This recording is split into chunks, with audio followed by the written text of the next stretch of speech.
కుటుంబంలో అందరినీ ఒకేలా చూడలేం మనం. పిల్లలు కూడా అంతే. నీకు అమ్మ ఇష్టమా నాన్న ఇష్టమా అని అడగండి పిల్లల్ని. ఇద్దరు ఇష్టమే అంటారు కొంతమంది. ఆ ఇద్దరిలో ఒకరిని హైలైట్ చేయాలంటే ఎవరిని హైలైట్ చేస్తావు అని అడిగాం అనుకోండి, ఖచ్చితంగా ఎటో సైడ్ వెళ్తారు. అయితే అమ్మాయినా అంటారు, లేకపోతే నాన్నైనా అంటారు. ఎక్కువ శాతం మంది ఆడపిల్లలు, అంటే ఎక్కువ శాతం మంది సుమా అంతా కాదు, అందరూ కాదు, ఎక్కువ శాతం మంది ఆడపిల్లలు తండ్రిని ఇష్టపడుతుంటారు. ఎక్కువ శాతం మంది మగపిల్లలు తల్లిని ఇష్టపడుతుంటారు. కారణం ఒకటే, వీడు చేసే ఏదో పనులన్నింటినీ తల్లి సపోర్ట్ చేస్తుంటది, తండ్రి నాలుగు అంతుంటాడు. అందుకని మగపిల్లలకి ఎవరి మీద ఎక్కువ ఇష్టం ఉంటది? తల్లి మీద ఉంటది, కప్పేస్తుంటది అనమాట. ఏమైనా వచ్చినా జాగ్రత్తగా తాపితో కప్పేస్తుంటది, కనబడినవదు తండ్రికి. ఏం కాదులే, ఏం కాదు, నాన్న వచ్చేస్తాడు, సర్దేసుకో, నాన్న వచ్చేస్తాడు, జాగ్రత్త, నాన్న వచ్చేస్తాడు, చూసుకో, నాన్న వచ్చేస్తాడు, కట్టే, నాన్న వచ్చేస్తాడు, పుస్తకం తీసేయి. ఇవన్నీ చేసేది ఎవరు?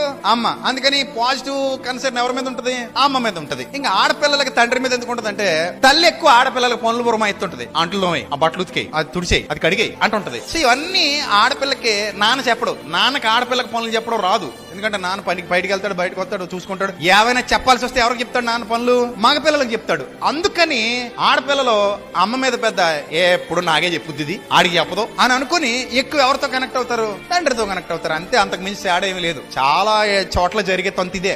అని అన్ని చోట్ల ఒకలా ఉండొస్తుమా? ఒక చోట తండ్రిని ఇష్టపడే కొడుకులు ఉంటారు, ఒక చోట తల్లిని ఇష్టపడే కూతుర్లు ఉంటారు. ఒక పర్సెంటేజ్ చెప్పాను. మొత్తం అన్నింటికి ఒకటే చొక్క తొడిగేయకండి, ఒకటే కొలమానం వేసేయకండి. మీరు అర్థమైందా?